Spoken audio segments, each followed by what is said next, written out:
Hey, it's May 18th and we find ourselves in the Psalms. Why do the wicked prosper?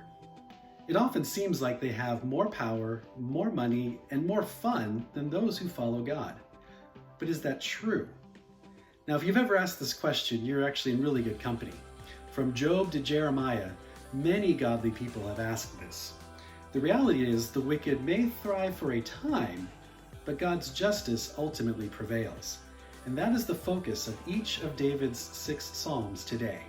In Psalm 26, David has been falsely accused of something, and he has asked God to judge him. Now, David was not claiming that he was perfect. He just knew that he hadn't done any of the things he was being accused of, and his personal life testified to that fact. He knew that God knew the truth, and asked that God not allow the wicked to destroy him. In Psalm 40, David remembered how God had saved him in the past, and that God had done far more than anyone was even aware of.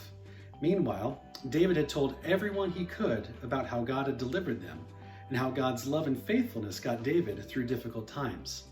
David closed with verses 13 through 17, which are virtually identical to Psalm 70, by the way, and reiterated God's deliverance from David's enemies, who should be ashamed of what they had done, and the admonition for the righteous to praise God, especially since he is God and we are insignificant by comparison.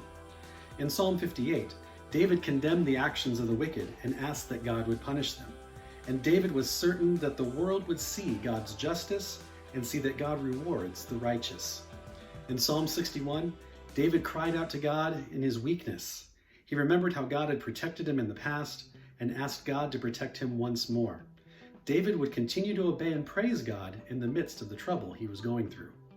In Psalm 62, David trusted God for salvation and protection from a weaker person, described here as a leaning wall and a tottering fence. This is possibly Absalom, who was trying to dethrone David through falsehood. David stated that only God is trustworthy, not people. People are temporary, they're but a breath. People resort to sin to gain temporary riches. David knew that God would judge the wicked according to their works. In Psalm 64, it seemed like the wicked were in control, but God would defeat them suddenly for all to see, and the righteous can praise God for his protection.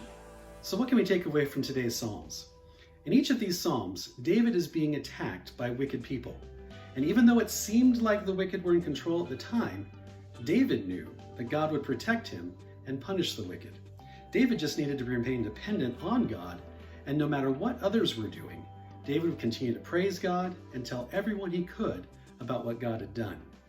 My prayer for us today is that we remain faithfully dependent on God, that we trust him to bring about his justice, and that we continue worshiping him no matter what life's current circumstances may be.